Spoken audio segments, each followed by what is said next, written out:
Hello दोस्तों, स्वागत है आपका मेरे YouTube channel learn and get के अंदर कि मेरी हिंदी साहित्य यानी कि हिंदी के लेकर जो हिंदी विषय है उसके बारे में पहली वीडियो है ये। और इसके अलावा जो दूसरी वीडियो है मेरी वो पॉलिटिकल थ्योरी या फिर जो इसको राजनीतिक समाज कहेंगे, राजनीतिक सिद्धांत कहेंगे। इसके अलावा और एक प्लेलिस्ट बना रखी है मैंने जो कि है हिंदी के यानी कि जो इतिहास है, प्राचीन भारत का इतिहास है, उसके ऊपर है। दोनों मीडियम में, हिंदी में, इंग्लिश में। अगर आपको वीडियो देखनी है वो आप जाके देख सकते हैं प्लेलिस्ट में। और इस चैनल को सब्सक्राइब ज़रूर करें और अपने दोस्तों के साथ भी शेयर करें, क्योंकि मैं इसी तरह की वीडियोस बना रहा हूँ इस चैनल के ऊपर। तो इस वीडियो के अंदर जो है हम जानेंगे जो हिंदी साहित्य का इतिहास है उसके बारे में। तो हिंदी साहित्य का इतिहास का मतलब ये है कि जो हिंदी साहित्य है उसमें जो चेंजेस हुए, जो उसमें बदलाव होते हैं समय के अनुसार, उन चीज़ों को जानना हिंदी साहित्य का इतिहास कहता है। जब हम उसको कालखंड में बांटते हैं, उसका नाम निर्धारण, जो उसका काल निर्धारण करते हैं, फिर जो नामकरण करते हैं, उसके बारे में पढ़ा जाता है, तो उसको कहते हैं हम हिंदी साहित्य का इतिहास।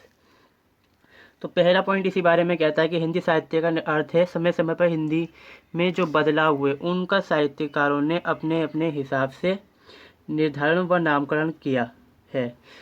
जैसे आदिकाल, भक्तिकाल और रीतिकाल है, आधुनिक काल है, वीर गाथा काल है। हर इंसान, जो व्यक्ति, जो साहित्यकार है जो साहित्य के बारे में लिखता है, और साहित्य इतिहासकार वो है जो साहित्य के इतिहास के बारे में लिखता है हिंदी के। तो उन्होंने समय के हिसाब से या फिर परिस्थितियों जो बदली उनके हिसाब से उसका नामकरण किया और काल निर्धारण किया, तो उसी को हम कहते हैं कि हिंदी साहित्य का काल निर्धारण और नामकरण। अनेक विद्वानों ने तथा लेखकों ने हिंदी का अपने अपने हिसाब से काल निर्धारण व नामकरण करा है, जिसमें कुछ समस्याएं भी हैं। अब यहाँ पर क्या है कि जब हम इतिहास को हमेशा लिखते हैं, चाहे वो किसी भी चीज़ का लिखें, चाहे हिंदी साहित्य का लिखें या किसी और भी चीज़ का अगर हम लिखेंगे, तो समस्याएं उसके अंदर आती हैं, क्योंकि बहुत सारे इतिहासकार होते हैं लिखने वाले। हर इतिहास का अपना नज़रिया होता है। कोई इतिहासकार ये देख के लिखता है कि आर्थिक परिस्थितियाँ कैसी रहीं, कोई ये देखता है कि जो राजनीतिक परिस्थितियाँ हैं वो कैसी हैं, शासक कौन था, कि धर्म का हिसाब उस ज़माने में क्या था, क्या नहीं था, धर्म की क्या वैल्यू थी। तो यहाँ पर वही बात है कि अनेक विद्वान ने, बहुत सारे विद्वानों ने लिखा इतिहास, साहित्य का इतिहास लिखा और नामकरण वगैरह उसमें उन्होंने करा। तो उसमें कुछ समस्याएं भी आती हैं, और जो सर्व सामान्य जो मान्य होता है उसको ही आज के वक्त में हम इस्तेमाल करते हैं, प्रयोग में उसको ही लाया जाता है। काल निर्धारण व नामकरण की आवश्यकता, इतिहास को स्पष्ट रूप से समझने के लिए काल निर्धारण वगैरह आवश्यक होता है। मतलब काल निर्धारण व नामकरण आवश्यक होता है, मतलब इतिहास समझना है हमें कि काल निर्धारण के। जैसे अगर हम देखें, सीधे सीधे हिसाब देखते हैं कि अगर हम कोई चीज़ पढ़ रहे होते हैं तो हम क्या करते हैं, उसको ब्लॉक में बांट डालते हैं, अलग अलग हिस्सों में बांट डालते हैं, फिर उस ब्लॉक का नाम दे डालते हैं अलग अलग। तो हिंदी साहित्य के अंदर भी जो साहित्य इतिहासकार हैं उन्होंने यही करा, उन्होंने काल निर्धारण कर डाला कि इस टाइम के अंदर ये पीरियड है, इसके अंदर ये लेखक आए और ये स्थितियाँ रहीं, फिर उन्होंने उसी के हिसाब से उसका नामकरण कर डाला। तो वही चीज़ काल निर्धारण होती है। इसके बिना क्या है, दिशाहीनता की स्थिति उत्पन्न हो सकती है। जैसे हम करते हैं, पता ही नहीं है, जब हम लगातार पढ़ते रहेंगे, सारा पढ़ना है, मतलब 50-60 चैप्टर हमारी बुक के अंदर, उनको हम बांट बांट के नहीं पढ़ रहे हैं, तो क्या होती है, दिशाहीनता से हो जाती है, हमें प्रॉब्लम होती है उस चीज़ को पढ़ने में, और भूल भी जाते हैं हम, बार बार समझ भी नहीं पाते उसको। तो इसी स्थिति से निपटने के लिए इतिहासकारों ने ये करा कि काल निर्धारण करा और इतिहास जो नामकरण है उसको अलग अलग बांट डाला अपने हिसाब से।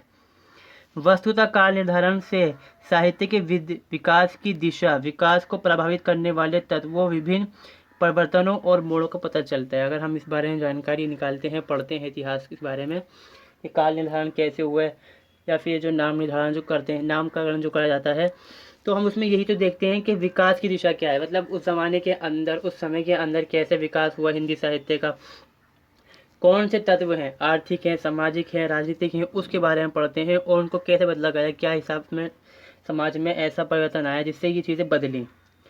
काल निर्धारण व नामकरण करने की आवश्यकता इस कारण से भी है क्योंकि साहित्य सतत प्रवाहमान है। मतलब साहित्य जो है बदलता रहता है, हमेशा बदलता है, आज भी बदल रहा है साहित्य, तथा समय की स्थिति की परिस्थिति बदलती रहती है, अतः उन परिस्थितियों के अनुसार नामकरण आवश्यक है।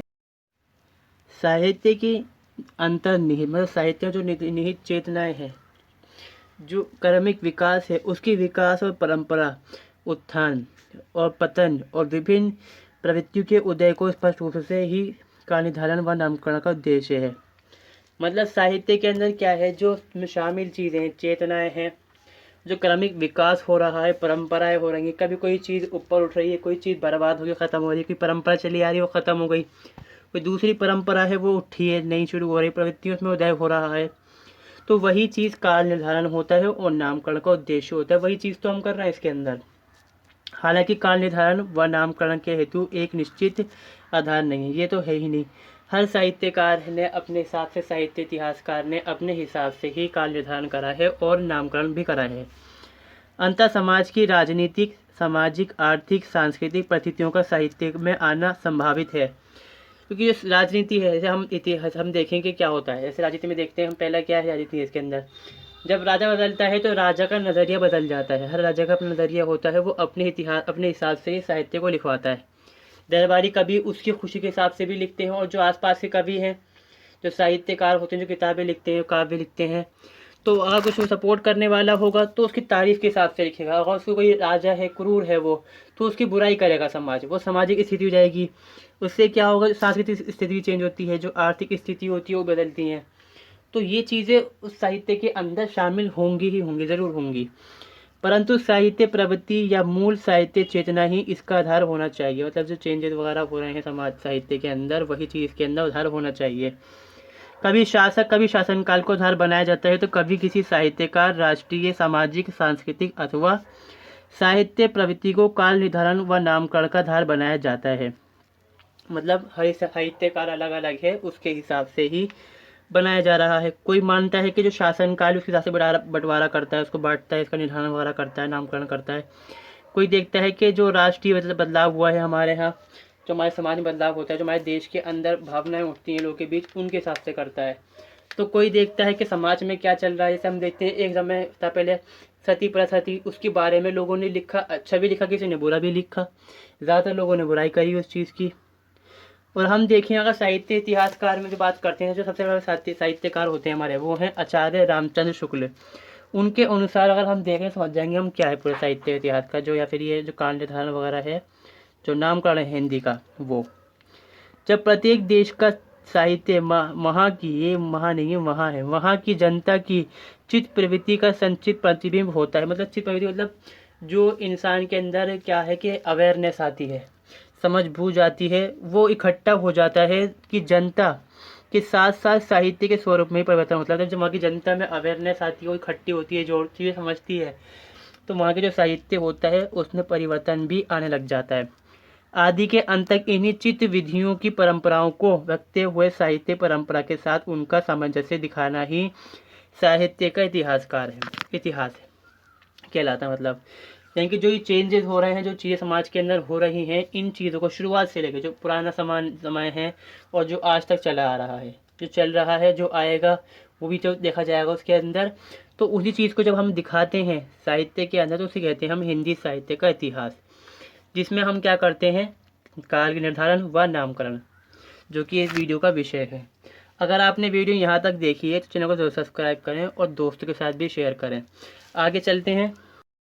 अगला जो मेन टॉपिक आता है इसके अंदर, वो हम देखते हैं कि तिथि क्रम के अनुसार हिंदी साहित्य का काल निर्धारण। मतलब हिंदी के अगर काल साहित्य का निर्धारण करते हैं, अगर हम टाइम पीरियड के अंदर बांटना शुरू करते हैं उसको, अब यहाँ से शुरुआत होती है कि हम काल निर्धारण करना शुरू कर रहे हैं। तो यहाँ पर क्या है, तिथि के अनुसार हिंदी को तीन भागों में, हिंदी साहित्य को तीन भागों में बांटा जाता है। पहला क्या है, आदिकाल, मध्यकाल और आधुनिक काल। और जो ये मध्यकाल है इसको दो भागों में बांटा जाता है, पूर्व मध्यकाल और उत्तर मध्यकाल। और आधुनिक काल को 25 वर्ष के अंदर बांटा जाता है, जैसे हम आगे देखेंगे वीडियो के अंदर। साहित्य के रूप से वीरगाथा काल, भक्ति काल, रीति काल, भारतेंदु काल, द्विवेदी काल, छायावादी युग और प्रगतिवाद और प्रयोगवाद। यहाँ पर क्या है, यहाँ बांटा इन्होंने तिथि के अनुसार। अगर हम यहाँ साहित्य के रूप से देते हैं, वीर गाथा काल, जहाँ पर वीर लोग जो मतलब जो सैनिक वगैरह होते थे हमारे, जो वीर थे, शूरवीर, उनके बारे में जो कहानियाँ लिखी गई, काव्य लिखा गया उनके बारे में, तो उसको कहते हैं हम वीर काल। ठीक है। भक्ति काल, जब भक्ति की धारा चलती है, जो कृष्ण भक्ति होती है, उसके बारे में जब लिखा जाता है तो वो होती है रीति काल है। भारतेंदु काल, जब भारतेंदु जी लिखते हैं अपनी जो काव्य वगैरह लिखते हैं वो। द्विवेदी जी जब काम करते हैं अपना, प्रगतिवाद बाद जब ट्राई करने लग जाते हैं नई चीज़ें, मतलब भारत की, जब ये वो टाइम आ रहा है, जब समय जो आ रहा है ये, जब भारत आज़ाद होने का कगार पे हो और आज़ाद हो रहा है, और उससे पहले दोनों के बीच का टाइम है ये। यहाँ दोनों में ये प्रगति हो रही है यहाँ पर, क्योंकि दूसरे जो अंग्रेज़ों का जो साहित्य है वो हिंदी के अंदर आ रहा है, वो चीज़ें अडॉप्ट कर रहे हैं, हिंदी के हिसाब से ढल रहा है वो हिंदी के अंदर, हिंदी को उसके हिसाब से ढाला जा रहा है। दोनों चीज़ें एक दूसरे को कर रही हैं, और प्रयोगवाद, फिर नई चीज़ें ट्राई करते हैं यहाँ पर हम। अगर हम देखें यहाँ पर तो भक्ति काल के नाम को छोड़ के, भक्ति काल का जो ऐसा नाम है वो सिर्फ इसी को हमने कहा है कि हाँ ये भक्ति नाम ही सही बेहतर है, सबसे बेहतर नाम जो है भक्ति काल ही होगा।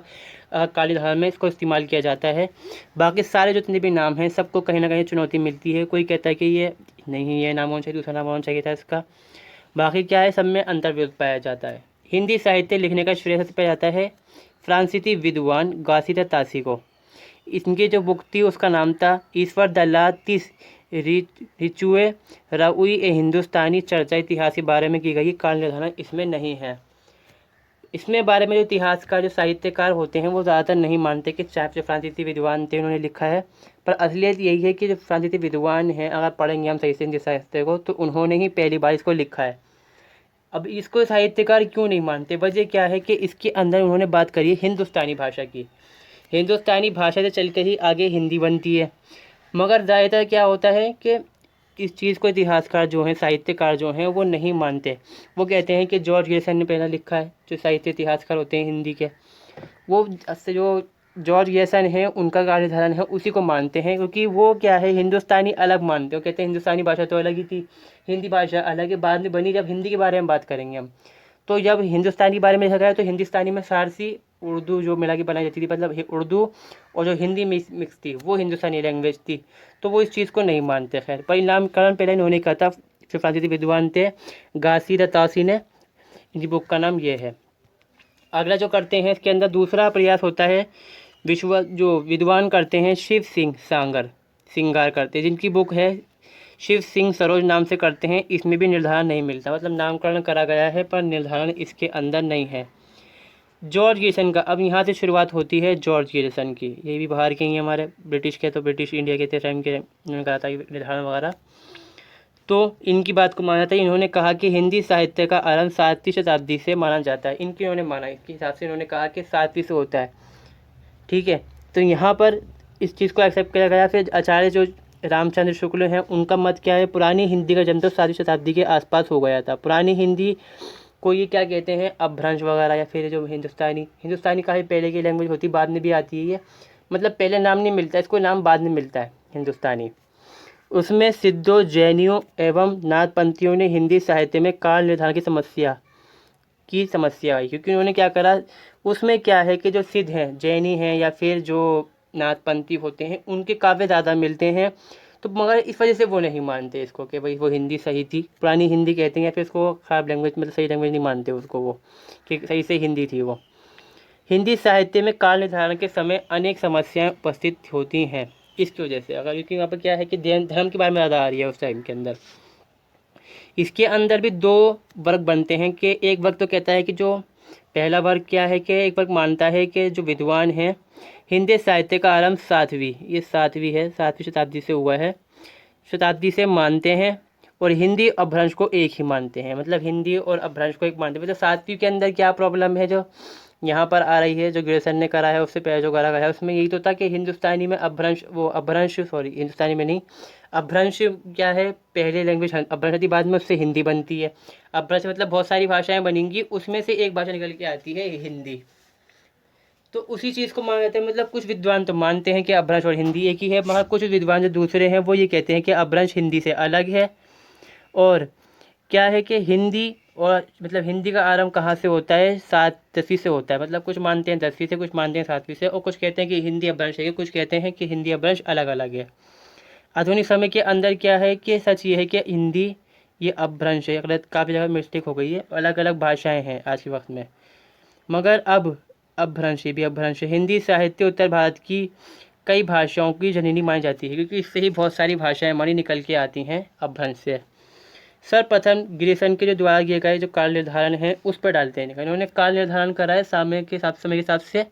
अब वो उन्होंने कैसे करा है वो हम यहाँ पर देखते हैं। पहला इसमें उन्होंने दिया था चारणकाल 15वीं शताब्दी का धार्मिक पुनर्जागरण, जायसी की प्रेम कविता, ब्रज का कृष्ण संप्रदाय, और ये है मुगल दरबार। फिर पीछे से तुलसीदास कृतिकाव्य, तुलसीदास के अन्य प्रवृत्ति 18वीं शताब्दी, और फिर यहाँ पर है कंपनी के शासन में हिंदुस्तान, महारानी विक्टोरिया के शासन में हिंदुस्तान।